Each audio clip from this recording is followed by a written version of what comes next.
अज्ञानतिमिरान्धस्य ज्ञानाञ्जनशलाकया चक्षुरुन्मिलितं येन तस्मै श्रीगुरवे नमः। श्री श्री सीतारामलक्ष्मणहनुमान् जयतु। श्री वाल्मीकि महामुनि की जय। Welcome back to our reflections from Sri Ramayana during Kartik. Since Kartik month is over, this is our last episode on this topic.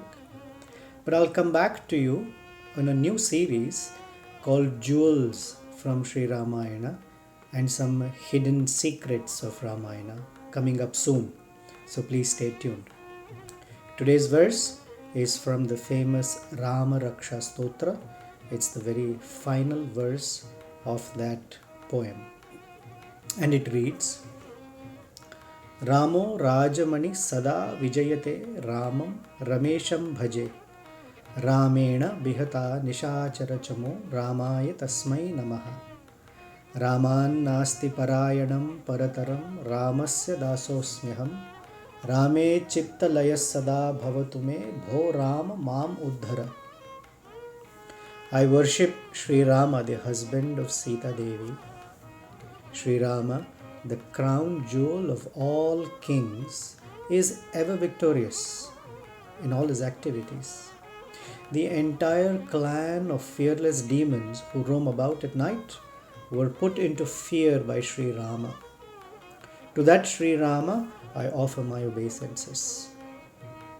There isn't a higher spiritual objective for me than Sri Rama. I am a servant of Sri Rama. May my heart always melt in the name of Sri Rama. O Sri Rama, please uplift me. So some reflections for today. In this verse, the name of Sri Rama appears 9 times. And the point is that the holy name of the Supreme Lord Sri Rama is the most powerful and the only uplifting entity. So taking shelter of the holy name is being indirectly but explicitly expressed. The first 2 lines glorify Sri Ramachandra's Nama, Rupa, Guna and Leela. His name, his form, his qualities and his activities. The word Nishachara has 2 meanings. Literally it means one who moves at night. Nisha Charaha. Nisha Charaha. So on the physical plane, the person writing this poetry is seeking protection from Ramachandra or protection by Ramachandra from all sorts of dangers on the physical plane, such as from theft, from attacks, or things that happen in the dead of night. However, great poets don't just write something that's on the mundane platform, they write something that is subtle as well.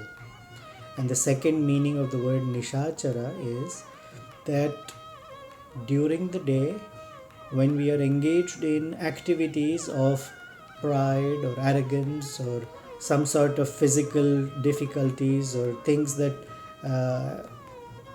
hit us really hard, more internally, in the dead of night when we are asleep, those things enter and make or take root in our subconscious while we are asleep. And these are the entities that move at night, and they are Kama, Krodha, Lobha, Moha, Mada, Matsarya. Lust, greed, envy, pride, madness and illusion. So what we do during the day takes root deeply in our subconscious at night.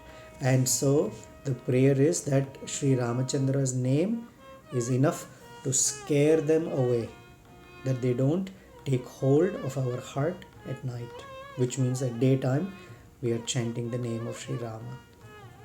Then in the last line he says Ayanam, Ramaya Ayanam, or Ayanam means path or objective, just the way the word Ramayana means the path taken by Sri Rama or the objective of Sri Rama. So this last two lines are a declaration. The declaration that now I am a servant of Sri Rama and I don't see any other objective in life separate from or better than this. And so I do all my worldly activities depending on whether I'm working, I am a father or a mother, I'm an employee, I'm a business owner, I go shopping, I do this, I do that. I do all of this in the spirit of and for this objective that I am Ramachandra's servant and Ramachandra is my ultimate objective. And so this person is very strongly appealing to Sri Ramachandra, Bho Rama, O Ramachandra, kindly pick me up from my condition of being trapped in the cycle of birth and death. And so the word used is Uddhara. The word Uddhara comes or is very similar to a word that we perhaps know, Uttama. Ut is used in Sanskrit to indicate upward direction and Tamaha means darkness. So Uttama means the best or someone who is transcended darkness, transcended the ordinary. Similarly, Uddhara. Dhara means to hold and Uddhara means to lift up. So he is asking, O Ramachandra, O Bho Rama, Mama Uddhara, Mam Uddhara, please kindly uplift me from my condition of being trapped in the material birth and death cycle. So this is a very strong appeal for Ramachandra's grace. So with that, we end our Kartik reflections and we will begin jewels from Sri Ramachandra. Hare Krishna. Thank you.